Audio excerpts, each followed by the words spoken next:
kembali lagi masih di podcast seru bersama Outdoor Takeover dan gue juga Cynthia Tengens dan Mas Doping. Nah, Mas pengen nanya nih. Sekarang kan banyak open trip. Ya. Baik pendakian, baik ke laut juga. Tapi terkhususnya pada pendakian nih.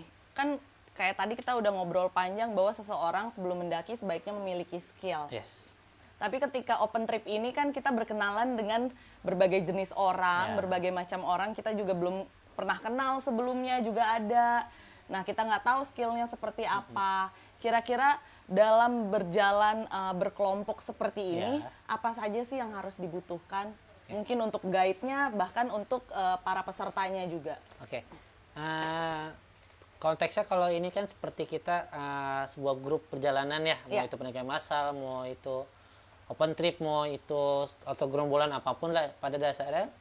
Kalau untuk tim ya, atau tadi Mbak Cynthia bilang, idealnya memang tetap untuk seseorang siapapun yang ingin berkegiatan, mereka minimal harus punya perlengkapan pribadi. Contoh aja, aku sendiri kalau mau perjalanan, pakaian perjalanan, pakaian tidur, pakaian pulang harus pisah.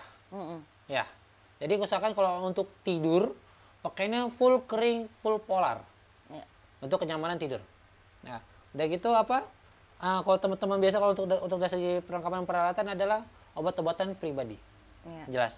Ya. Yang ketiga apalagi yaitu sarana penunjang untuk emergensi, itu fluid. Ya. Jadi kalau untuk pendakian besar, pendakian massal atau open trip, saranku adalah tiap orang dibekali fluid atau dikasih list peralatan fluidan. Karena itu sebagai emergency call.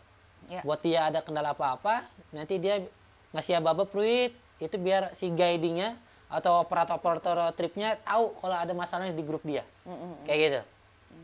Itu dari segi peralatan kecil aja yang harus kita pahami selain perlengkapan pribadi ya, yang tadi sempat kita bahas di awal.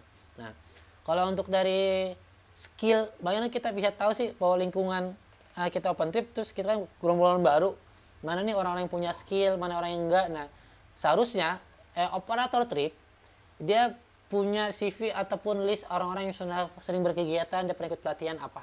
Jadi kita dibagi kelompok, anggap aja per 5 orang atau per 3 orang. Di dalam kelompok itu ada orang-orang yang punya basic skill dalam kegiatan alam bebas. Kadang-kadang kita mah egois kita adalah gue mau sekelompok sama teman-teman gue aja gitu, nggak mau berbaur gitu loh. Itu hal yang sangat minus sebenarnya. Justru kalau ada pendakian kayak gitu, lebih baik kita berbaur gitu loh. Jadi kita bisa tahu nih, di kelompok kita tuh ada orang yang menunjukkan skillnya biasa aja, ada yang skillnya bagus. Jangan sampai di rombongan kita orangnya nol semua nih dalam skill, itu malah yang repot. Tapi pada kenyataannya kan seperti sekarang itu open trip jarang banget yang nanya, Mas punya skill apa naik gunung? Kayaknya terkesannya sekarang siapa aja boleh ikut gitu. Nah, sebenarnya itu harus kita kasih info ketika mereka sudah selesai.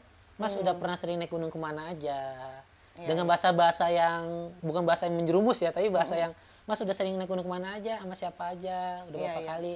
Di situ kita bisa recap, oh Mas berarti sering naik gunung. Secara nggak langsung dia sudah agak sedikit memahami dengan karakter gunung atau pendakian. Betul. Kayak gitu aja. Pernah saya ikut open trip di Nepal itu, memang sama tour guide-nya emang ditanyain juga, udah pernah naik gunung di ketinggian berapa aja. Jadi dia baru akan menerima peserta dengan standarisasi gunung-gunung tertentu. Misalkan udah pernah naik gunung 4000, dia baru mau terima yang kayak gitu. Mungkin ini adalah ide yang bagus juga untuk para operator di Indonesia juga ya, setidaknya bisa mengetahui skill basic lah dari teman-teman para peserta yang mungkin akan ikut open trip ini ya. Jadi bisa meminimalisir resiko juga. Betul. Nah, kalau dari Mas sendiri nih, misalkan kita jalan grup, kira-kira ada teman yang hipotermia atau AMS, pertolongan pertama yang harus kita lakukan tuh apa, Mas? Oke, langkah apa yang bisa kita lakukan ketika kondisi seperti itu sebenarnya adalah kita harus tahu indikasi apa nih yang bisa menyebabkan dia hipotermia. Indikasi apa nih yang bisa menyebabkan dia ini menjadi penyakit AMS. Kita harus tahu nih, diri kita harus tahu, orangnya juga harus tahu. Contoh hipotermia, Mbak Cynthia pernah naik gunung sering, jelas. Mbak Cynthia ketika naik gunung pernah ngalamin hausan sangat? Pernah. Tapi kadang merasa gua nggak haus kok karena kondisi suhu dingin. Ya, kita berasa nggak haus padahal tubuh kita haus. Ya. Itu kadang kita nggak, itu hal paling dasar banget, Mbak. Jadi hipotermia itu bisa mempengaruhi, bisa terjadi karena beberapa faktor tadi. Kita kekurangan cairan. Dehidrasi. Lalu pakaian kita basah kehujanan segala macam karena kita nggak pakai jas hujan segala macam. Dibiarkan begitu saja. Ketika sampai tenda udah kebangun, mau udah ganti baju udah kering nih. Tapi dia malas makan, karena aku mager, bener gak? Mager dalam tenda aja udah anget. Tapi kalau saya sih nggak pernah mager makan. Ya, itu banyak kasus seperti itu. Ya, betul. Ada mereka malas diam aja. Tiba-tiba, kayak tadi aku bilang, suhu dingin kita di AC, kita nggak makan aja kita berasa lapar. Kenapa? Suhu tubuh kita dipanas tuh bakar terus nih. Betul. Ya, kalori kita kebakar terus. Akhirnya kehaja suhu dingin, akhirnya menggigil kedinginan. Iya. Nah, itu juga konteks sama ketika kita naik gunung gejala hipo. Jadi saranku adalah kita harus tahu indikasi gejala hipo tadi. Dehidrasi, kita harus tetap minum harus bagus, ya kan. Lalu makan juga ketika udah sampai tenda, bikin tenda jangan males, ya kan. Ganti pakaian, bergerak, makan, masak, berinteraksi, jangan mager diem aja kayak gitu. Bengong ya kan. Karena ntar dikiranya kesurupan padahal hipo. Iya. Gitu. Yang bikin kita hipo malasnya kita, gitu lah, malas gerak, malas makan, malas ganti pakaian segala macam. Iya. Itu sebenarnya kalau AMS itu sebenarnya tadi itu misalnya gejala-gejala penyakit ketinggian atau kekurangan oksigen. Iya. Kita sepakat sebenarnya kalau kita naik gunung, semakin tinggi kita naik gunung oksigen semakin tipis. Betul. Kayak apa tadi Mbak Cynthia bilang di Nepal, Mbak ikut di Nepal minimal 4.000 3.000 bisa naik. Kenapa? Kita ke Nepal itu habitat yang jarang kita temui. Betul. Di Indonesia. Orang yang masuk ke sana harus bisa aklimatisasi atau penyesuaian suhu tubuh dan lingkungan. Ketika orang belum sama sekali ke sana, aklimatisasinya bisa lama. Betul. Gitu loh. Kaget pasti. Jadi AMS itu sebenarnya penyakit yang sifatnya lebih ke kekurangan oksigen. Ya bisa faktornya bisa hipoksia kan dia benturan. Efeknya adalah kekurangan oksigen juga karena saluran rongga udara pernafasannya keganggu segala macam. Sama kayak AMS juga, tekanan udara tipis, kita bawa beban, ya gak, jantung kita butuh darah, ya gak, biar ngalirin ke otak, pompa, sementara darah butuh oksigen yang banyak, oksigen tipis, kita nggak bagus, VTMX kita nggak bagus, kita sesek, akhirnya pusing, pingsan, karena oksigen tipis, nggak bisa ngalirin darah ke otak. Betul. Akhirnya pusing. Berarti memang yang paling penting ya kita tahu dulu nih resikonya apa, indikasinya seperti apa, seperti yang tadi Mas bilang, jangan sampai temennya karena mager, bengong, dia hipotermia, terus dibilangnya dia kebanyakan bengong makanya kesurupan, padahal indikasinya adalah dia mager makanya jadi hipotermia gitu ya. Habis kena hujan, mager. Betul, habis kena hujan, mager, nggak makan, hipotermia, dikiranya bengong, kesurupan, gitu, jangan sampai. Oke, nah kalau misalkan ada hal buruk nih yang terjadi di perjalanan nih Mas, amit-amit jangan sampai, tapi kalau misalkan kita juga sering lihat di portal berita itu, misalkan ada yang kakinya keseleo atau tergelincir, sampai bahkan patah. Penanganan pertamanya seperti apa sih Mas? Sebenarnya kita bisa lihat dulu ya dari kesiapan, mau itu dari, kalau konteksnya panitia atau konteksnya kegiatan pendakian massal, open trip, kita harus bisa prepare di situ.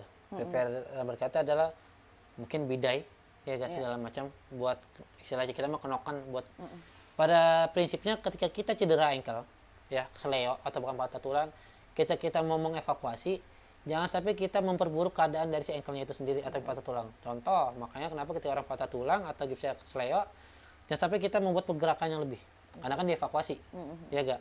Ketika kita ankle anggapnya cengklak ataupun dislokasi yang sendinya lepas di kaki terutama ataupun di dengkul, bidanya sembarangan, terus kita evakuasi, otomatis ini kan bukan bergerak terus, bener gak? Gerak, akhirnya akan merusak dari si ligamen yang ada di sendi-sendi, akan merusak saraf-saraf yang ada di sekitar, akhirnya memperburuk keadaan. Nah, itu kalau kita nggak punya skill untuk membalikkan keadaan. Mungkin kalau yang bukan orang dokter-dokter kan mungkin dia bisa balikin lagi sendinya ke dalam, atau yang patah tulang minor ya gak bisa dilurusin lagi ya gak. Tapi bagi kita yang benar-benar nggak berani untuk melakukan hal seperti itu kan resikonya besar. Betul. Lebih baik itu kita bidet, tapi bidenya jangan sampai kita evakuasi jangan sampai memperburuk keadaan.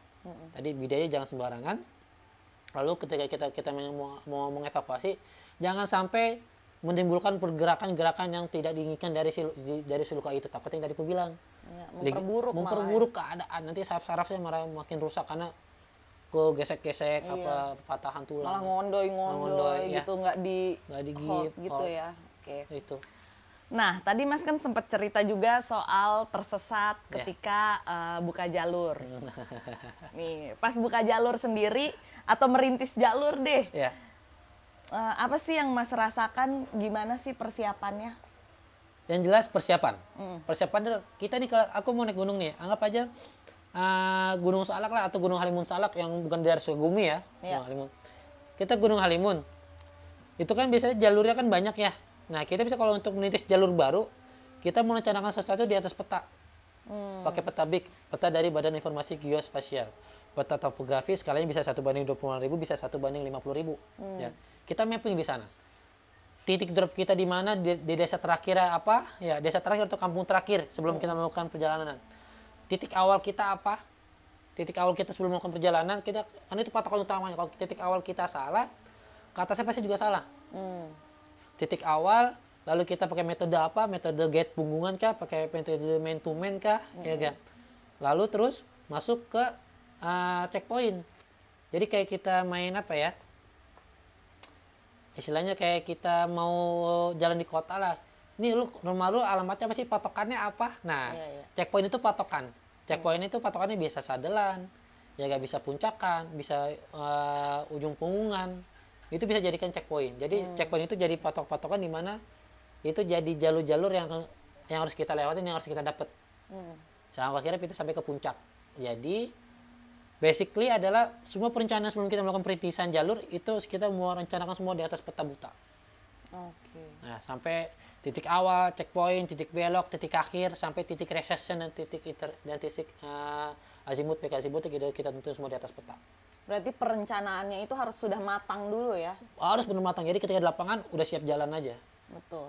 Ketika ada hal-hal yang tidak diinginkan seperti tadi tersesat itu, ketika buka jalur nggak panik juga karena persiapan sudah ada. Sudah ada. Nah ini kan kalau dari tadi kita berbicara soal gunung. Terus soal air juga. Nah, aku pengen nanya nih, Mas. Gimana sih cara bertahan hidup kalau amit-amit kita terjebak di dalam goa? Goa ya. Kita goa itu sebenarnya ada yang sifatnya horizontal dan vertikal. Ya. Mungkin kalau yang horizontal sifatnya mungkin akan lebih kondusif. Kenapa aku bilang kondusif? Untuk genangan air ya gak, itu bisa katakan atau hujan banjir untuk goa itu agak minor lah istilahnya, karena resikonya agak kecil ya. Tapi kalau go vertikal yang kita harus turun dulu, yang kita harus rafting turunnya, kita harus ascending dulu naik ya, itu resiko kena banjir badang dari atas besar. Nah, resiko pertama adalah ketika seperti itu, biasanya kalau teman-teman yang mau caving atau masuk ke goa, kita sandwich-nya itu pakai tali, ya kayak tali. Jadi badan kita ataupun tuh dipasangin tali buat line, ya. Jadi kita nyusurin goa aja. Anggap aja goa vertikal nih, ya. Tiba-tiba hujan. Di atas harus ada orang yang standby. Kondisi di atas hujan nih. Dia bisa sainit pakai ditarik talinya. Yuk, naik. Berarti tanda. Itu tanda bahwa di atas hujan ataupun kondisi apapun yang bahaya, akhirnya dia bisa naik lagi ke atas. Ke atasnya gimana ya? Dia tinggal ngurunut tali dia sendiri. Kayak gitu. Itu bisa jadi faktor. Bahkan kalau emang ada halte yang bisa ngejangkau radius, bisa juga. Itu sebenarnya insiden yang bisa kita antisipasi itu ya. Tapi kalau sifatnya di hujan kita masuk goa, tiba-tiba kita kena banjir bandang, berarti itu biasanya human error. Human errornya gimana? Ya nggak ada yang backup gitu loh. Nggak ada yang ngasih tahu lah, nggak ada yang nungguin gitu. Nunggu segala macam, nggak ada yang ngontrol di bawah. Betul. Itu biasanya karena salah human error bisa dari data informasi yang kurang tepat. Oke, itu kalau di goa. Nah, kalau sekarang aku mau nanya soal lebih ke arah pandangan personal nih, Mas. Menurut Mas bedanya pendaki dulu sama pendaki sekarang tuh apa? Ketawa nih. Pendaki dulu, pendaki sekarang. Ya, ayo. Dulunya tahun berapa nih? Dulunya bisa dibilang dari tahun 2000-an deh sampai ke 2015 ke atas. Di pandanganku ya. Iya. Oke. Kalau kita bicara dari tahun 2000-an ke atas, ya. Yang jelas kalau dari segi perlengkapan dan peralatan itu sangat-sangat nggak menunjang. Ya, itu jelas pertama. Tapi mereka dibekali sama apa? Ilmu pengetahuan, mental mereka untuk sebuah perjalanan. Ya.